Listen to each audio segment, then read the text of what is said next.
સુરતના વરાછા વિસ્તારમાં આવેલ વસુંધરા ઇન્ડસ્ટ્રીઝ સામેથી યુવાનની હત્યા કરાયેલી મળી આવેલી લાશ મામલે ક્રાઇમ બ્રાન્ચે તાત્કાલિક તપાસ હાથ ધરી બે હત્યારાઓને ઝડપી પાડ્યા છે તો મોબાઈલ લૂંટવામાં પ્રતિકાર કરતા યુવાનની હત્યા કરાઈ હોવાની કબૂલાત કરવામાં આવી છે। વરાછા પોલીસ મથકની હદમાં અશ્વનીકુમાર રોડ પર આવેલા વસુંધરા ઇન્ડસ્ટ્રીઝ સામે દીપક મહાકુંડ નામના યુવાનની હત્યા કરેલી લાશ મળી આવી હતી, જે મામલે ક્રાઇમ બ્રાન્ચે તપાસ હાથ ધરી ગણતરીના દિવસોમાં જ હત્યારાઓ ધીરજ પ્રજાપતિ અને અભયસિંહ ઉર્ફે બલરામ ગુલાબસિંહને ઝડપી પાડ્યા હતા।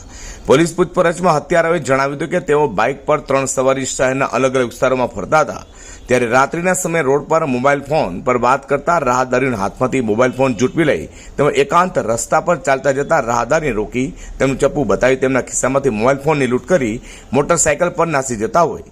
5 ઓક્ટોબરના રોજ આરોપીએ રાત્રિના સમયે ડિંડોલીથી પલ્સર મોટરસાયકલ પર 3 સવારી રાત્રિના સમયે નીકળી સૌપ્રથમ પૂણા કુંભારિયા રોડ સારોલી ભરત કેન્સર હોસ્પિટલ સામે એક રાહદારી રોકી તેના શર્ટના ખિસ્સામાંથી વિવો મોબાઈલ ફોન ઝૂંટવી નાસી છૂટ્યા હતા।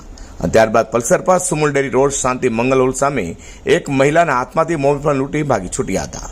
ત્યારબાદ વરાછા એકે રોડ વસુંધરા ઇન્ડસ્ટ્રીઝની સામેથી પસાર થતા યુવાના શર્ટના ખિસ્સામાંથી મોબાઈલ દેખાતા બાઇક ઊભી રાખી ચપ્પુ બતાવી મોબાઈલ લૂંટવાનો પ્રયાસ કરતા રાહદારીએ પ્રતિકાર કરતા તેના પર ચપ્પુથી હુમલો કરી પેટના ભાગે ચપ્પુના ઘા મારી હત્યા કરી બાઇક પર ભાગી છૂટ્યા હતા।